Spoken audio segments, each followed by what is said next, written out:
Good afternoon and welcome to this workshop on leveraging a global mindset for business growth. I'm Rebecca Bellinger. I am the Executive Director of the Center for Global Business at the Robert H. Smith School of Business at the University of Maryland, College Park. And it is a great pleasure to be with you all today, especially given that this event is happening during International Education Week. So happy IEW to all of you. And by all of you, I mean not just those of you who are joining us here in DC, but everyone joining us via live stream. In the registration, I think that we saw people from California, Washington, Texas, Florida, and even an American institution in Liberia. So this makes me really proud and pretty excited that this content, this workshop that we're putting together today, will be available and accessible to people all over the world. We have a really great program set up for you today. And today's workshop has been a real collaboration between the 15 Title VI SIBE schools, and we'll talk more about those. So between this group of business schools and the Department of Education, the Office of International and Foreign Language Education specifically. So I'd like to thank the department and senior leadership in IFLE. Thank you for inviting us, the Title VI SIBE centers, to put this together for you all today.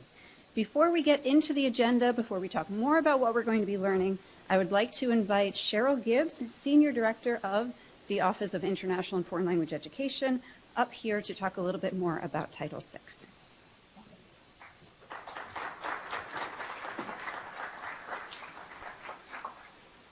Well, it's my pleasure that you've joined us today.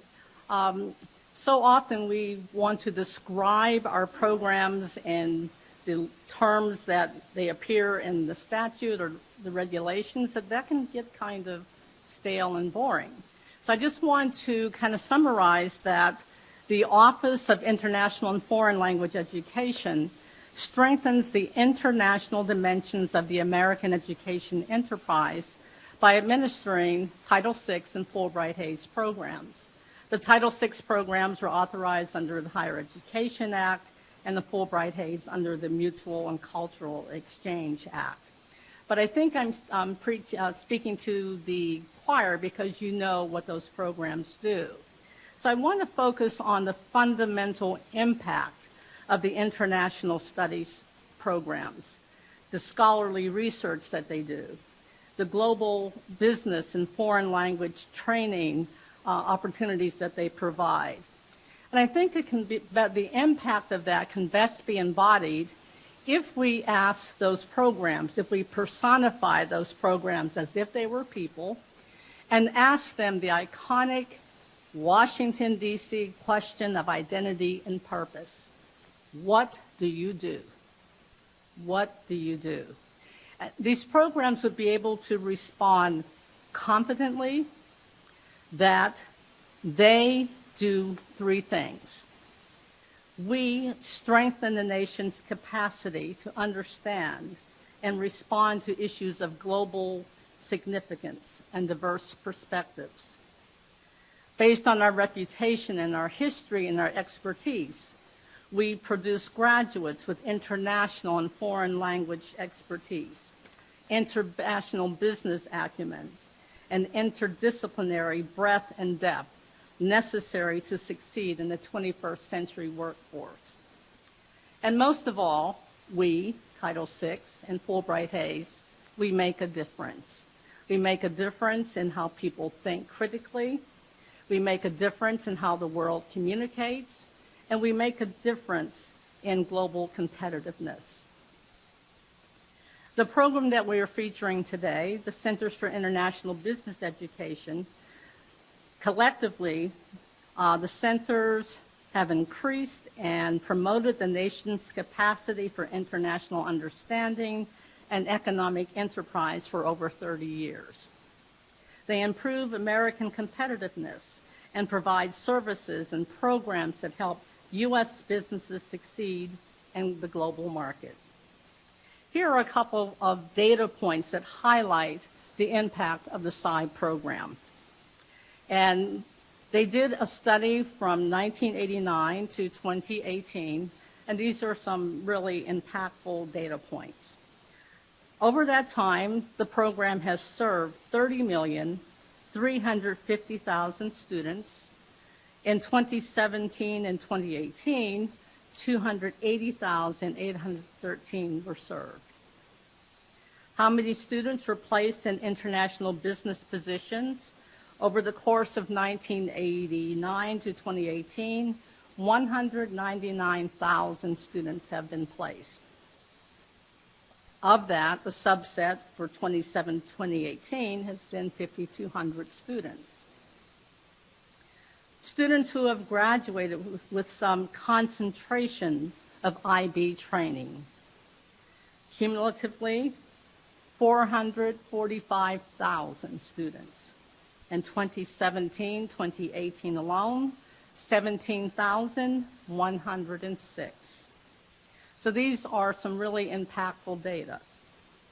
And speaking of impacts, it is my pleasure to introduce my boss, Assistant Secretary Bob King. He thrives on impact, and he thrives on performance and the impact and the success of our programs. In his capacity of as Assistant Secretary of Education, Mr. King has the responsibility to oversee a wide range of programs, grants, and program policy development affecting every state and institution of higher education in the nation. Please welcome Assistant Secretary Bob King.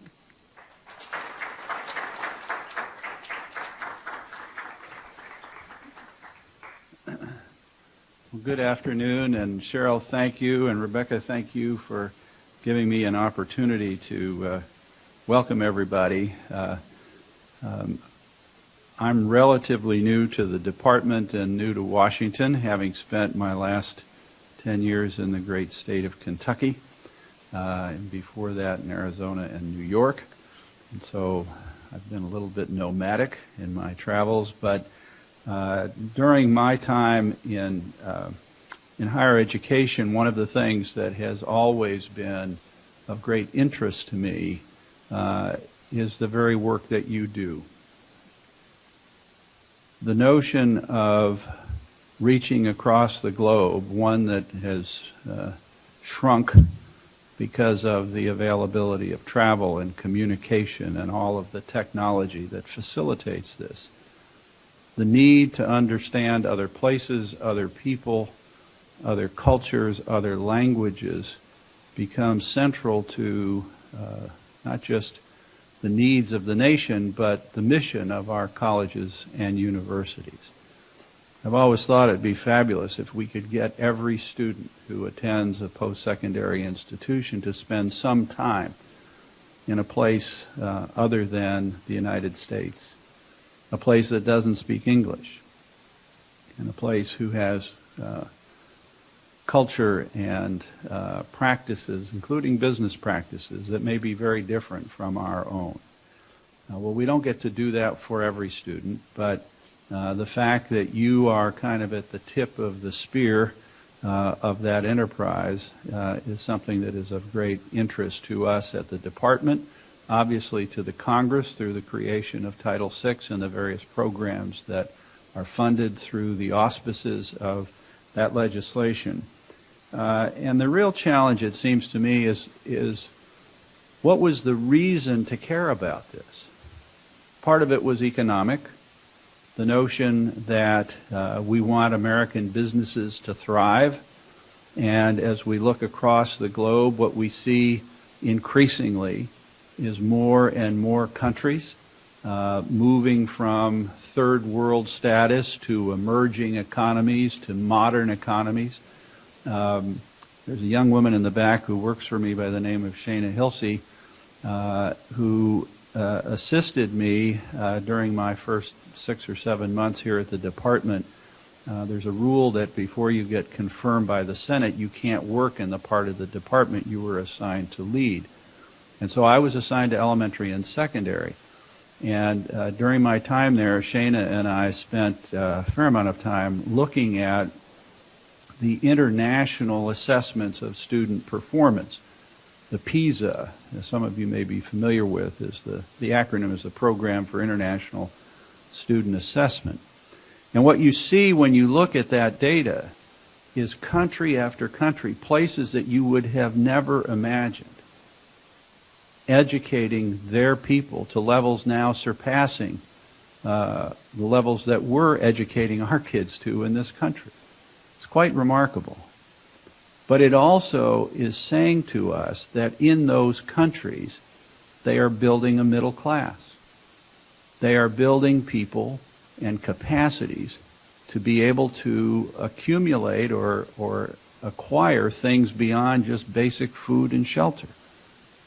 Those things very often can be American goods and American services.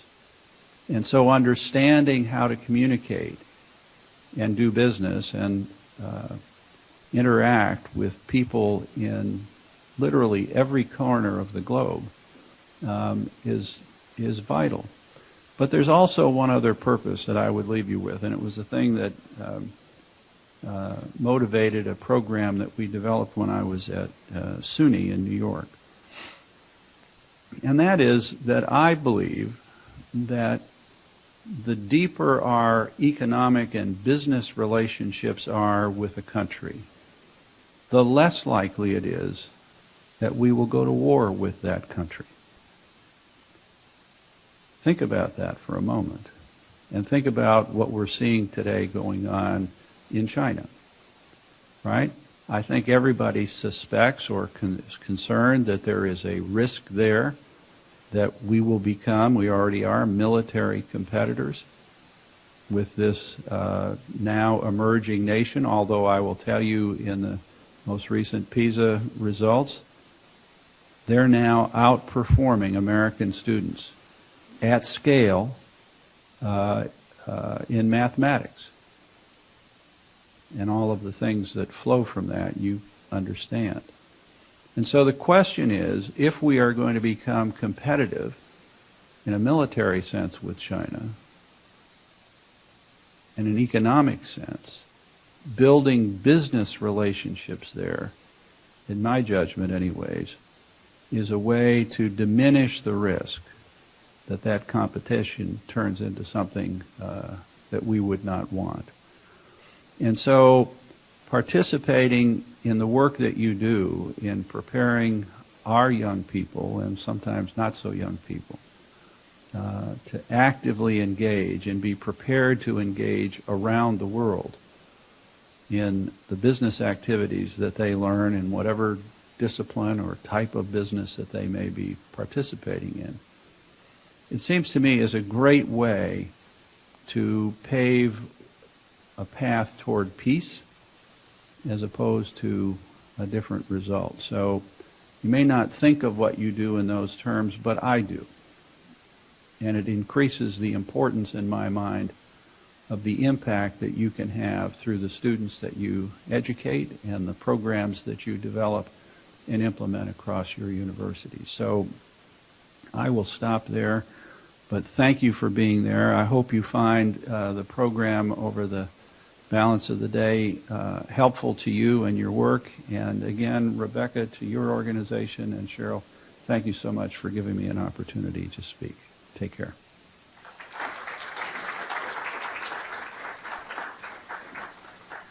All right, so let's move right into our agenda. So what we will be doing this afternoon over the course of the next 3 hours or so will come in three parts. First, we will have a panel, and if the panelists do want to make their way to the stage, we can make up a little bit of time that way. The panel is going to talk about the tech revolution and digital globalization, this idea of global mindset. It's going to lay the foundation for our understanding this concept of global mindset and how crucial it is for industry today and in the future. The next piece, come on up.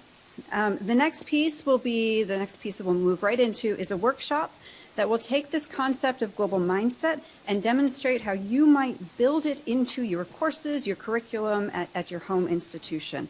And it will also serve to connect you with resources for doing just that. After that, we'll take a quick break, and then we'll move into the final session of the day, which is another panel, which will present some experiential learning models and show you how you might build or adapt those specific models or others into your own learning and teaching contexts.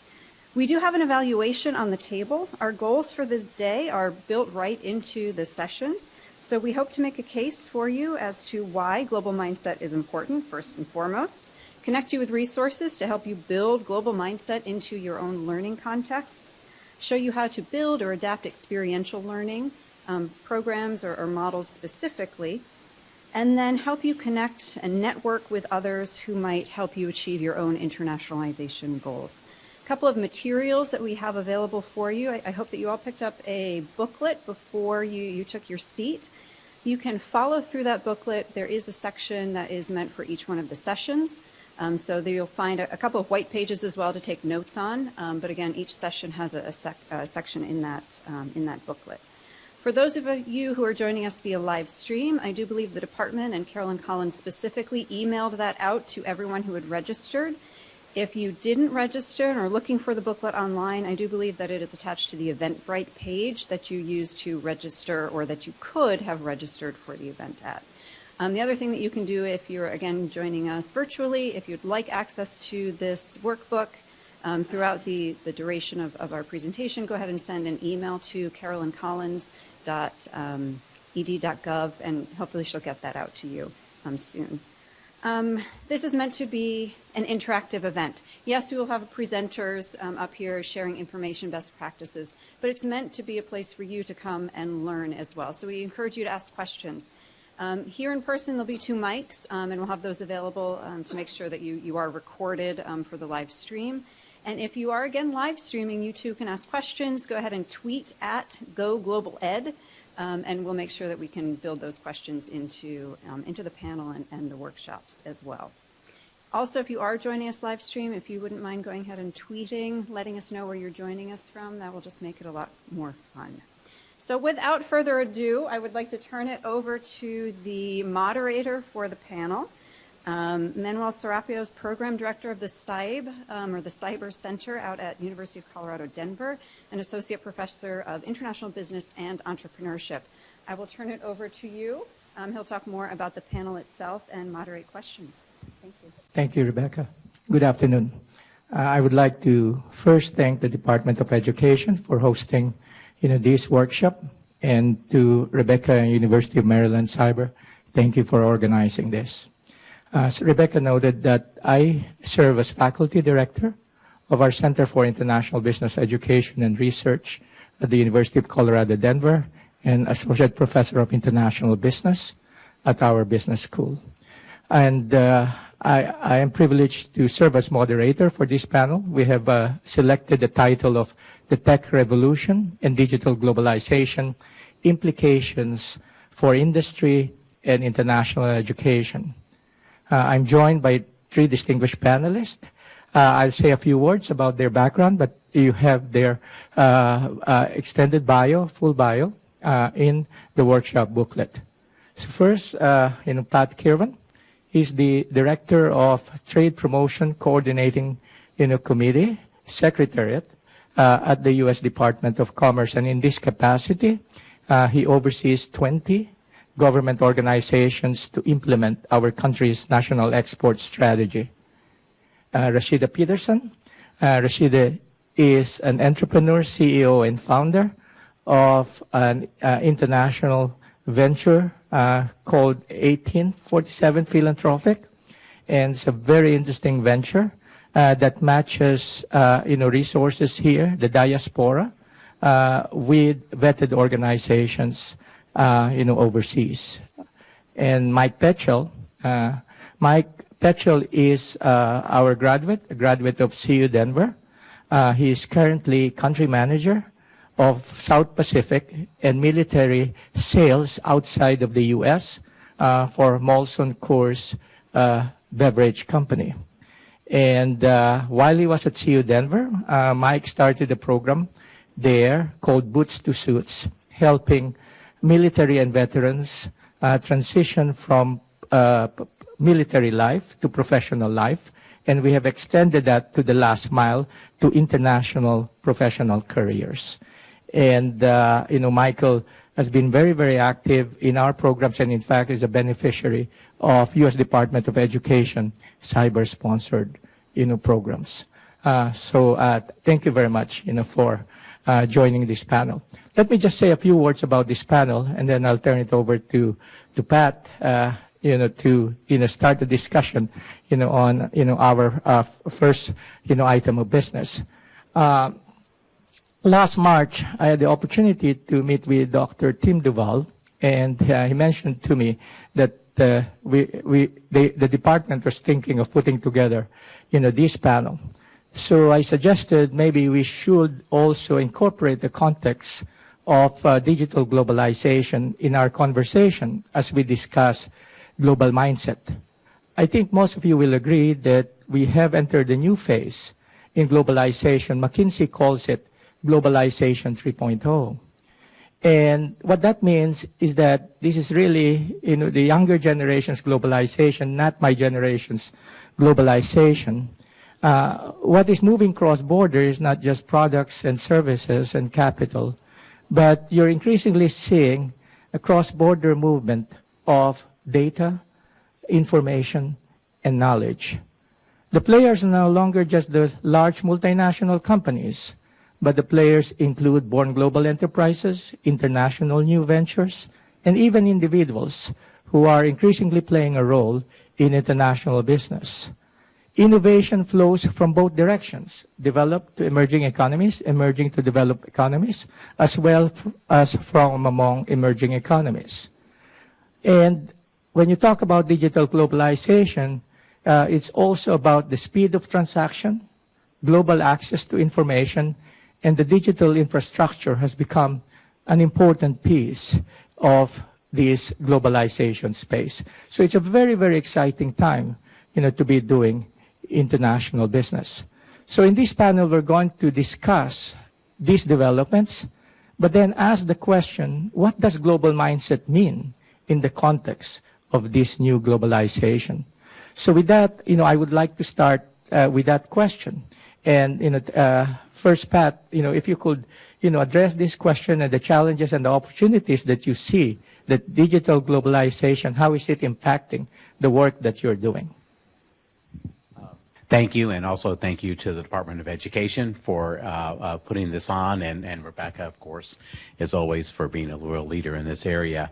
In my work, we do spend a lot of time at the federal level thinking a lot about digitization, and we no longer call it just e-commerce. It's much bigger than that we're seeing it much encompassing many of the things that you've just talked about in terms of data flows, and privacy is another issue that we wrestle with all the time, and it's starting to impact. It's coming up enough from the business community that over the last 4 or 5 years we've been starting to include it in our trade negotiations overseas. So, for example, for the first time ever in the U.S. Mexico-Canada Free Trade Agreement, USMCA, there is a chapter on digital trade in there. The small business chapter, which is also new in there, the whole chapter is really, most of it is focused on what digital information do companies need?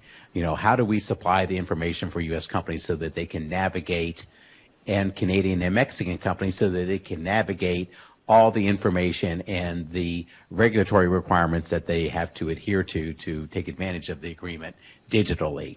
Customs and Border Protection is moving towards paperless, and they've already there, paperless transactions, and that's going across all three economies as well. We're seeing it a lot as well in the APEC region. So APEC itself, the Asia Pacific Economic Cooperation, digital is probably the principal area. Digital and women's issues are the two issues that almost are going across the board at all the various work streams that include there. In the OECD, actually this week, there's a team from Treasury Department was there last week and this week as they're negotiating how do we handle digital, everything from Facebook and Google. What are the tax implications of products that are going across the border, but they're doing it's by data or electronic means? How do you value that kind of a transaction? Because all the other countries want to figure out, how do I tax that? How do I collect that revenue stream? Especially when it's coming from my citizens who are paying into it. So these are all challenging issues. I mentioned privacy before. So at the Department of Commerce, one of the things we've been wrestling with, the Europeans have a privacy regime that may be inhibiting innovation. We're trying to figure that out. Is that the right way to go? It's very individuals have very much control of it. At the other end of the continuum, you have China and Russia, who are much more about the state owns all of that information, and we want to control it all. And sort of delving into all of these aspects. But as U.S. citizens, as the students you're teaching, they're all having to be engaged in a world that this kind of navigate in a world where all of these things occur. Cybersecurity is another thing then out there as we're seeing more and more companies are coming to us. The National Institute of Standards and Technology out of Gaithersburg, has developed a international standard now on cybersecurity, and we're working internationally to help get that framework and get other countries to recognize that framework and move it forward. It was interesting. I was talking to some professors at the University of Maryland who are standing up a cybersecurity program there, and we asked them about challenges, and one of the things they said was students today actually think they know more than they do on all of these digital issues. And they said the problem is they're comparing themselves to their parents and not to the rest of the world is who they need to be comparing to. So these are some of the issues. All of them are business related in some way for you to think about. Thank you. Rashida, you're doing interesting work in the international social entrepreneurship space. If you could address this question as well, and also talk about some of the things that you're doing in this space. Thank you so much, and thank you again to the Department of Education and Rebecca, who has been really a supporter of our business here based in Washington, D.C. As Pat was mentioning, actually, I used to work at the Department of Commerce, so this is like a reunion for us as well. As Pat was mentioning, data is basically how we built our business, and we have a crowdfunding platform that connects members of the diaspora here in the U.S. with vetted nonprofits in their home countries. It's like a micro-philanthropy platform that was built in Nairobi. Nairobi developers built it. We have an office in Nairobi. But we work with communities here within the organization that care about their home countries and care about what's going on. But the issue of data has been one that has come up quite a bit. We're also, the other issue is also sending of funds, because we send a lot of transactions overseas, and how do you do that? How do you do that efficiently? We are using an entity called BitPesa, which is out of Silicon Valley, which uses cryptocurrency actually to convert to local currency in country. So there's a lot of different complexities, I think, that a lot of social businesses are trying to solve for. Increase of cost, having different inputs throughout the world, different time zones, just managing that is always challenging. We have folks in Canada and Hong Kong and other places, so just trying to manage all of that sort of digital space. Where do you house things? How do you communicate? Using a lot of technology that is built in the U.S., but trying to ramp up, and obviously this has implications for university students that are looking, thankfully, to enter into the startup space. I know the University of Maryland has a really good center of excellence for entrepreneurship that has had a number of different businesses come out of that. So I think that in building a business, especially a small business that you're looking to scale, obviously ours is a data play as well. We're getting a lot of data from the fields in which we're right now in Nigeria and Uganda, but looking to expand other places. So you're probably wondering, what does beer have to do with digital globalization, since we have a beer guy here? So I'll have Mike address that, and also talk about some of the work that you're doing and how digital globalization has been impacting your business. Yeah, absolutely. First of all, once again, thank you all for having us up here. We appreciate it. It is interesting. It's a new space for beer, so to speak. But if we take a step back and from digital and we think about it just from a flow of information, I don't think that there's anything better at rooting out flawed business models than speed of information. I think as we look at it, a specific example that I have is when we went to enter Singapore, largely we wanted to do it with a partnership with Amazon. They had entered the space. It was e-commerce. It was new. It was interesting. It was exciting. Lots of people wanted to talk about it. But what we found was, they wanted a partner who could scale up with them and enter new markets in Asia Pacific as quickly as they wanted to enter new markets in Asia Pacific. And so I looked at at my counterpart at Amazon. I said, okay, well, how fast do you need us to move? They said, well, we'd like 45 days, but we could give you 60. And they're like, well, how quickly can you move? I said, well, 6 months after we sign a contract, for a distributor in those markets. And that could take a year. So I think, at that point, that was a real wake-up call for me that, to keep pace with where we're moving in the digital space and how sales channels are evolving, we just need to get more nimble, and we need to be able to move as quickly as our customers are. Additionally, just ensuring that we're keeping pace with them in their business models. Amazon doesn't like to keep more than 1 week's supply of inventory. We want our customers to take 3 months because that's how our supply chain is set up. So I think the speed of information and the flow of information and data has fundamentally impacted how we go to market, and in many cases limited and given us challenges to resolve for the future. As it relates to marketing and communicating with our consumers, it's become a pretty vital component of how we go to market. Integrated marketing, communications, synchronization, public relations. Ultimately, your internal and external communications need to move as quickly as your earned media, whether that's good or bad. An example of such is, I was managing a brand called Staropramen in the U.S. It's a brand we produce in Prague, and we also sell it throughout Western Europe and Central Europe. And a customer of ours in the UK received a keg that had caustic cleaning solution inside of it and hooked it up and served that to a customer. And they noticed it as they were handing it to them that it didn't look right, and nothing ever happened. And they caught it. They let our distributor know, who let our production plant know. It was all handled very cleanly. Nobody was hurt. Within 24 hours, I had customers calling me and asking me if their kegs are safe. And they actually were the ones who informed me. So I think, from managing your stakeholders, that flow of data just moves at lightning speed.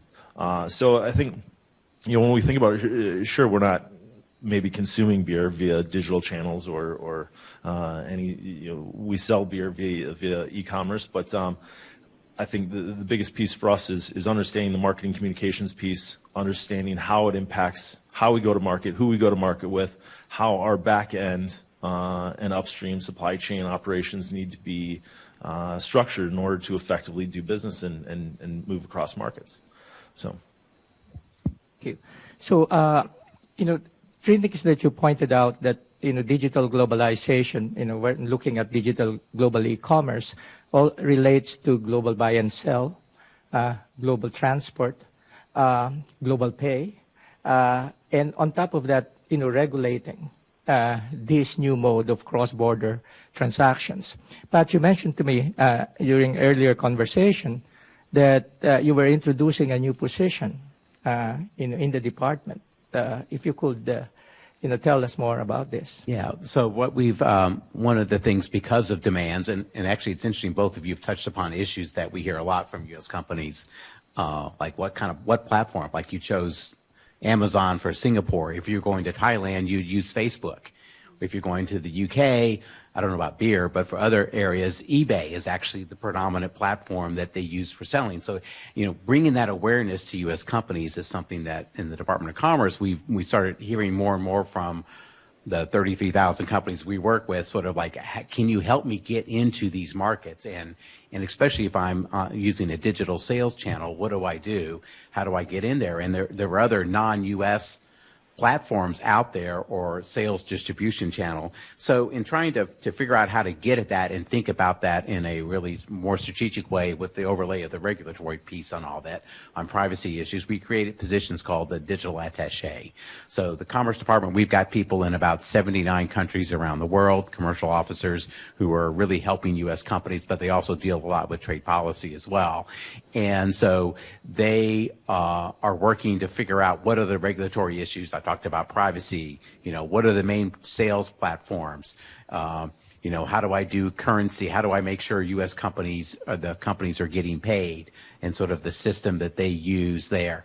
Most of the rest of the world has a VAT tax system, so making sure that that gets accounted for in your pricing and all those things. So these are kinds of the activities that we're more and more requiring our people overseas to be able to respond to and to be able to handle and actually have negotiations with their government counterparts. Thank you. Let's get to the discussion of global mindsets. And so what will a global mindset look like, in this new context of globalization 3.0 or digital globalization? Is there any difference from past generations' globalization? Rashid? That's a good question. I think there are definitely differences between international students abroad and American students based here in the U.S. We have an internship program that we have 2 interns. We pay our interns, so we can only afford to do 2. One based in Nairobi and one based here in the U.S. And we have them working together on a project. So, they can figure out Skype or what kind of medium they're going to be using, whether they're using WhatsApp, email, etc. They have to work through trying to make sure that they can produce the document. So they've got to figure out time zones and things like that. You'd be surprised.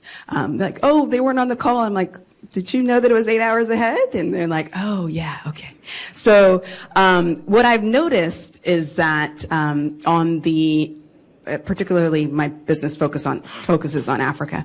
On the African side, the students, whether they come out of Nairobi or Kampala, etc., Lagos Business School, they know so much about the U.S. They know history, music, culture.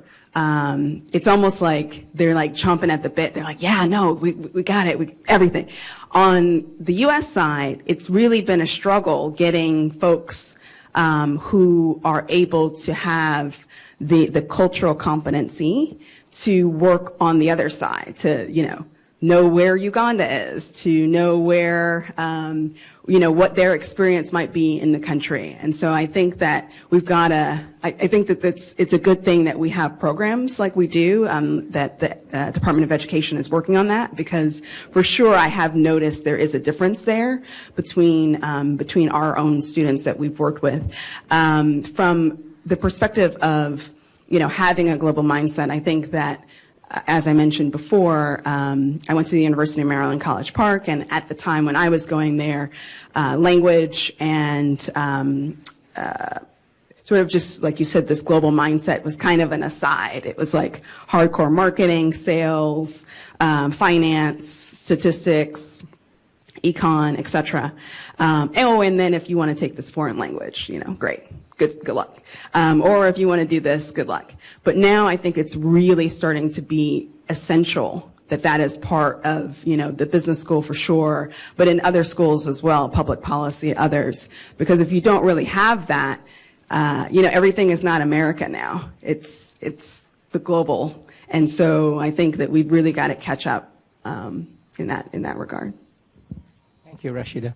Mike, you were telling me also earlier about product orientation, global product orientation versus this global mindset. If you could, shed more light, on this point. Yeah, sure. So in the beer industry, in terms of your cost of goods and ultimately what your upward pressure on price is largely determined by your manufacturing scale, right? It's not a very labor-intensive process. You can have a team of 4 or 5 people who can brew the beer. It's all automated.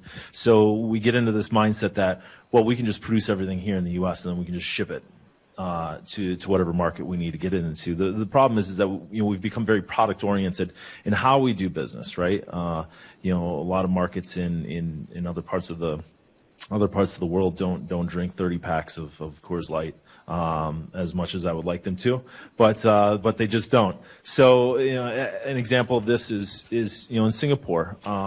Singapore is always 1, 2, or 3 Hong Kong and Tokyo in terms of real estate costs. So the outlets there, 7-Eleven is on the interior smaller than the stage.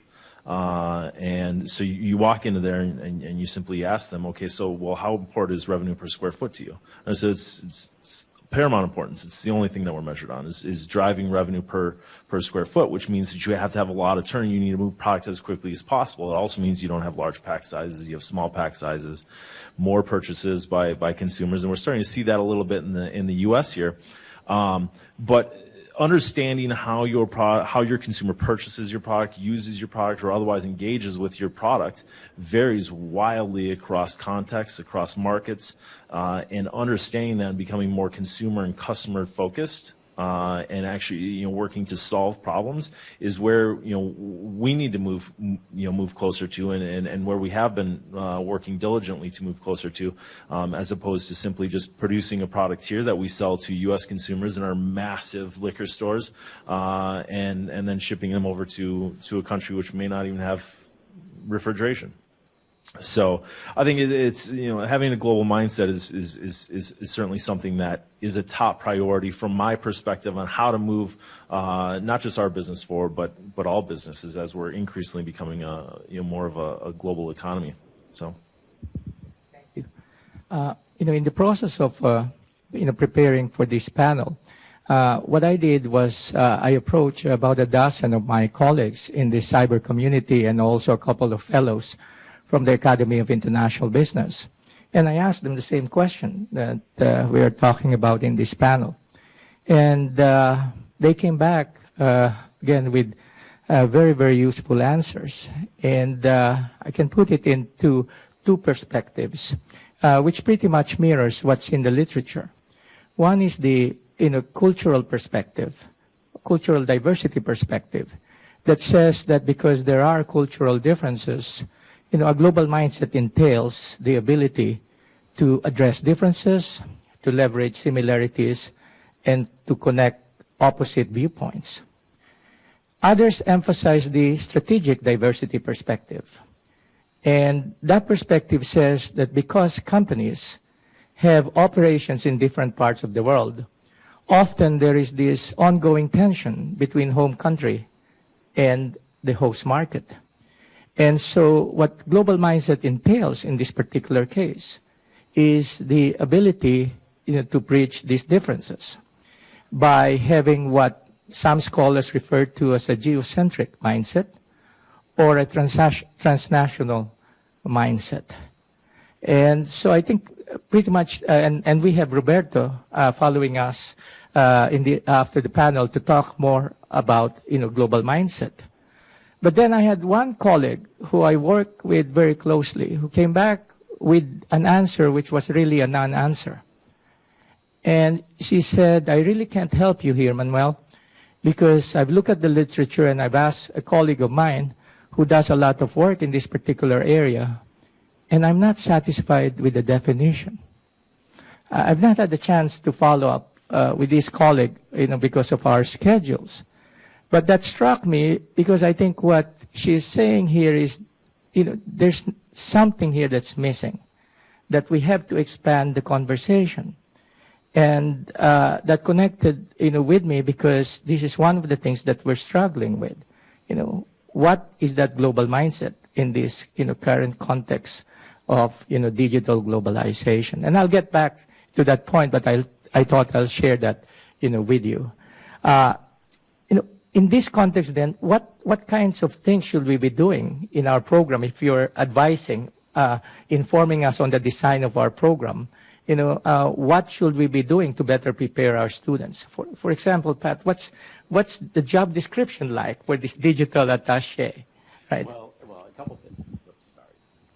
Couple of things that and we also do this program we call Startup Global. So we do these events. We've done actually one with Temple. It's a cyber that we did one with.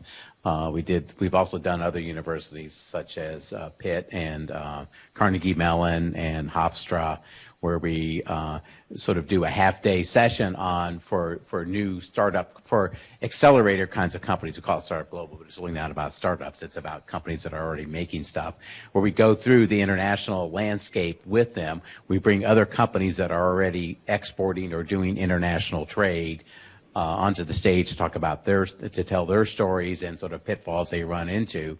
But it gets a little bit to the conversation the question you just asked me. I mean, some of the things that we see companies and individuals in those companies need to have a better set of better understanding of the tools that are out there for them to use.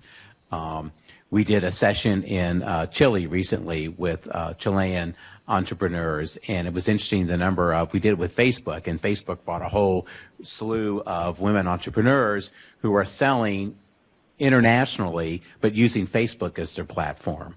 Another example is up in Pennsylvania. There's a woman who's was a doctor, and she kept getting calls in the middle of the night from her patients all the time, and she had a hard time going to sleep. So she and her husband, who was an engineer, they developed a headband, and she liked to have music when she went to sleep. They developed a headband that had instead of the earplugs and stuff in your ears or bigger headphones, it was part of a headband, so it was much more comfortable. She ended up quitting her practice, and she feels like she's having more of an impact selling these headbands for anybody around the world. And she's in about 70 countries now where she's selling the product. So understanding the tools, and she uses Instagram. That's her principal toolkit that she uses for that, because she connects with her customers. They can tell her on Instagram what they think about the product. And so that's her principal. So understanding all the tools that are out there. A working knowledge of supply chains. I think even if it's a base, I mean, that ought to be a core piece. People need to be thinking about this, have a basic understanding of how supply chains work. Privacy, we've talked about that before. Cybersecurity ought to be everything. Another one that we haven't talked about, and it's not really digital, but understanding the IPR regimes, because the biggest thing we see in the U.S. is companies that try to go global and they don't have their IPR. They just have it protected domestically, and they haven't thought about what happens when they go overseas, and oftentimes by then it's too late. So that's a real frustration we have at Commerce. And then in general, to sort of have a general awareness that laws and the way business practices work in other countries are different in many cases. Thank you. Go to Mike and then... Sure, yeah. No, I think, I mean, for me, I was thinking about this, a lot of the hard skills that you typically learn about in business programs, I think a lot of those transfer pretty easily. Finance, I mean, it's some supply chain as well. I think that's important. My biggest thing is that I think we need to start getting people to learn how to ask more questions. And what I mean by that is, the first place I go whenever we're looking at entering a new market is I always go to the U.S. Commercial Service, and I always go to the Foreign Agricultural Office. And I ask, what's the tariff structure? How much is this going to cost me to get from point A to point B? And then I reach out and I go to the embassy in that country and I say, okay, give me everything you know on this industry. Who are the major players? What's the distribution channel? And I learn absolutely everything and try to absorb everything I can about that market. I think, often we see, new grads, or we see even seasoned professionals come in who think that they have to have the answer. It's like, I don't really care if you have the answer. I want to know if you can find out the answer. Because what I need you to do is I need you to solve hard problems. And so for me, it's just learning what questions to ask, learning how to dig deeper into a problem and drill further down, I think is a skill set that's significantly more rare, and something that's vital. And then I think the other piece would be, just cultural training, making sure that we're not necessarily looking at things through the lens of an American, or whatever our home country is, that we're honestly stepping back and saying, okay, so why does this person consume like that? Why do they consume beer in the Philippines over ice?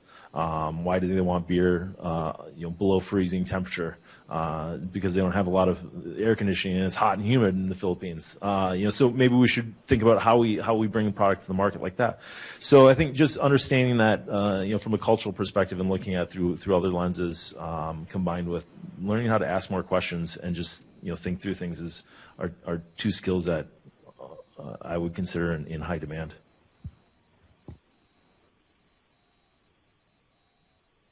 I like that, Mike. Learning how to ask questions. It's really important. So I think you guys covered a lot of everything that I could possibly say, but for sure legal.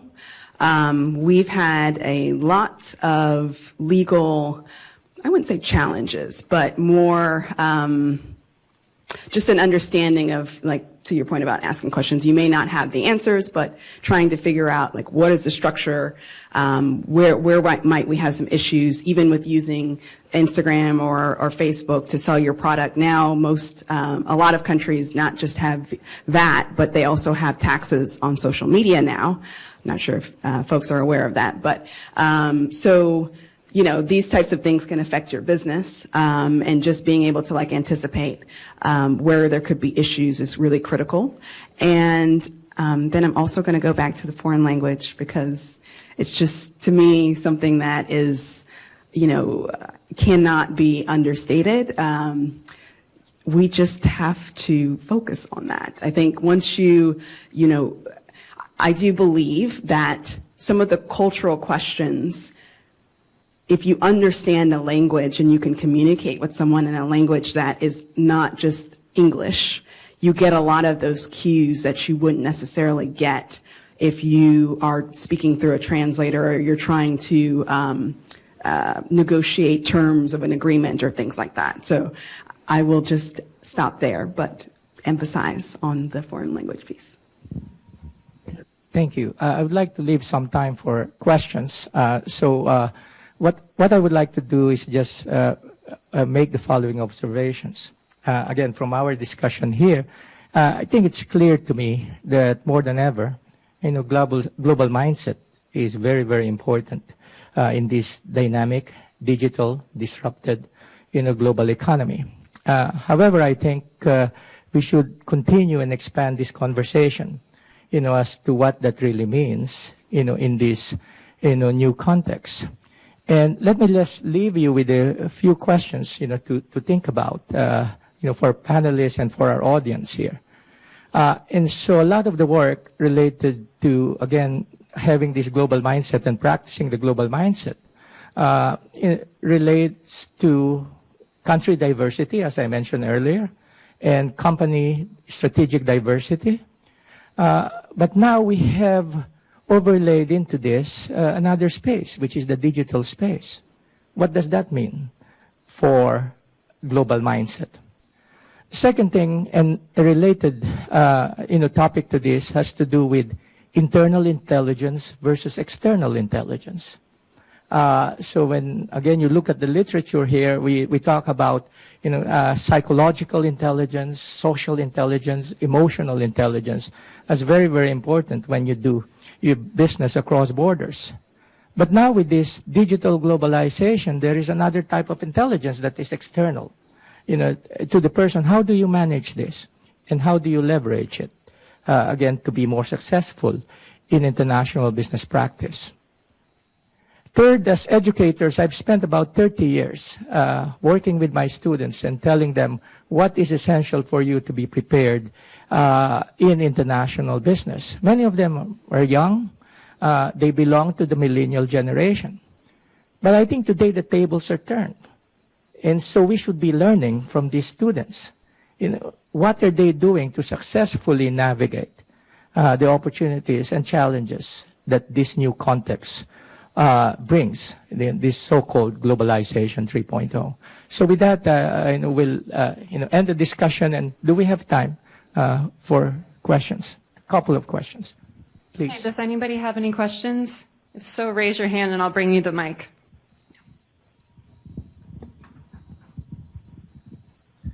Manuel, my name is Andrew. I run an online international STEM camp for kids. first of all, thank you very much. This is a great issue, I think very pertinent to kids and adults.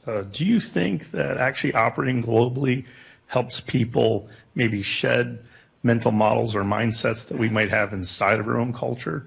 And then once connecting actually allows them to encounter other people and businesses that see other different ways of doing things?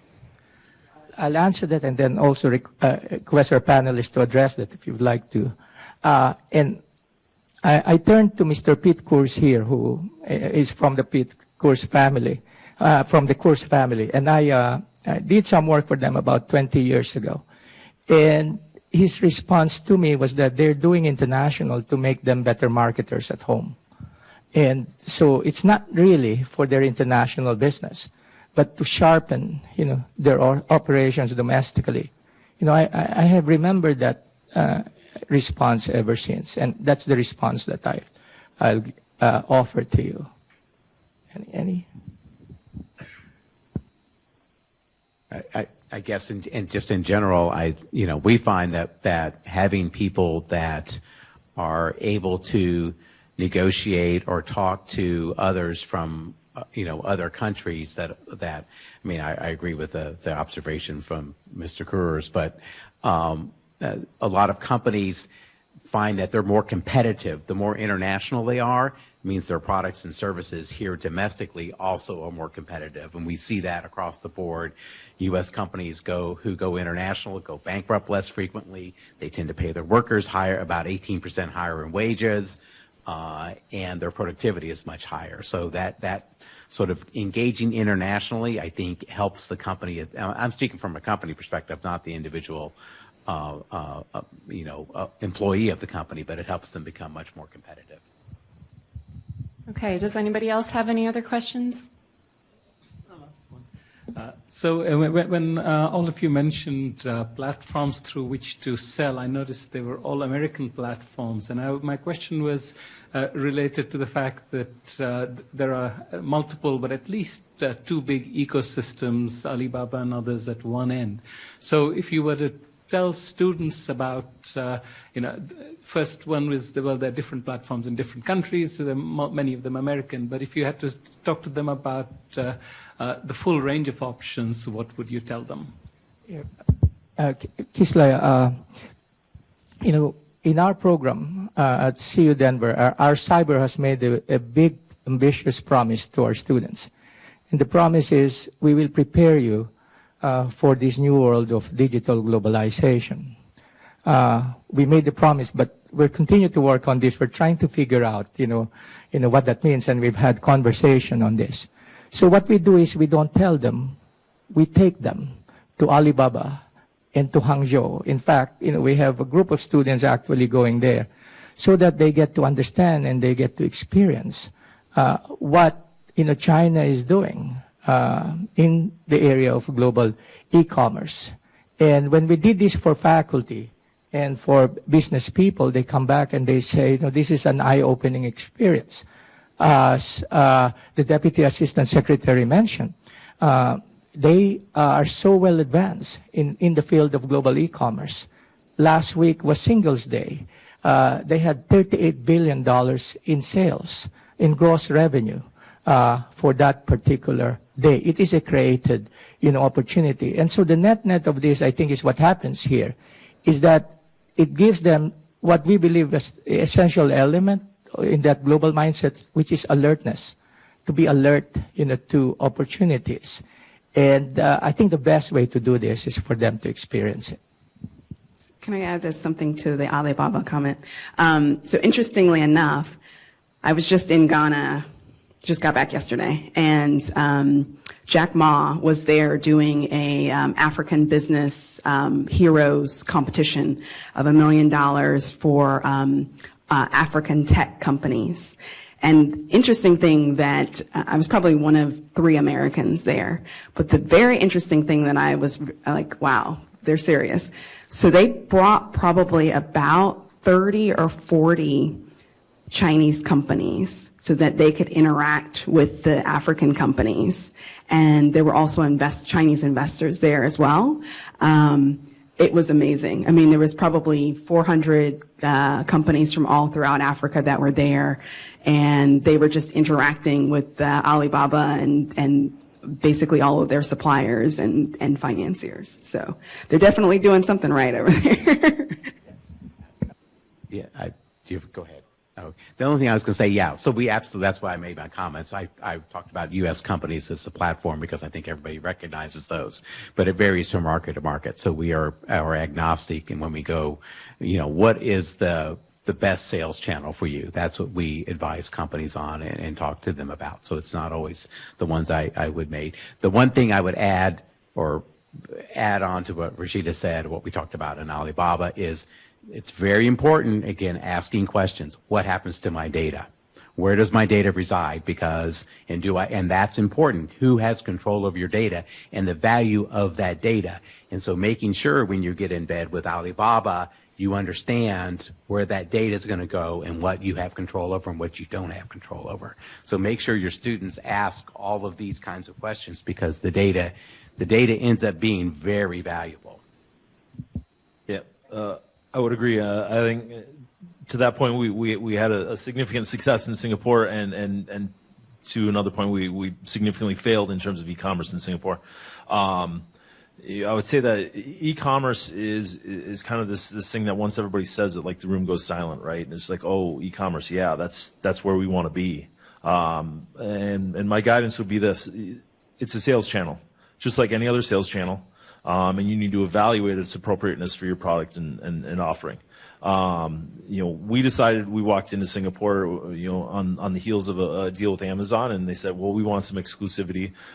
Give us 1 year for all of your off-premise channels. So we couldn't sell in any 7-Elevens, we couldn't sell in any supermarkets. We're like, okay, yeah, that's fine. It's Amazon, right? Like we had these big, our eyes were big. And we were chomping at the bit to do business with them. And we walked in, they had a significant amount of difficulty trying to break into the grocery category under which beer is. There's a local competitor there, Red Mart, who has 70% market share. And we just completely blew past them. And so I think, and then of course, the 7-Eleven channel is massive. The convenience store channel is absolutely huge in Singapore from an off-premise perspective. So, we basically railroaded ourselves into what effectively worked out to about a 3% market share, is what we were fighting for amongst all the other competitors. So it was a big mistake. So I can't say this loudly enough, is that e-commerce is a sales channel just like any other sales channel. Needs to be, the appropriateness of it needs to be assessed. These are long tail organizations, right? They have thousands of products and they sell a little bit of most of them, and they sell a lot of a handful of items. To your point on the data, one of the things that we negotiated in this is, okay, if we're going to give you exclusivity, then you're going to give us our data. We want to know exactly where we're selling all of our products, so that when we do come off exclusivity, we can immediately target those areas and try and sell. So that's absolutely right. The data is extraordinarily valuable, and making sure that who owns that data, or at least what the contribution is from a data perspective, is vital importance. Great. Well, Rashida, Pat, Mike, thank you very much for your participation, and to the audience for your attention. Thank you.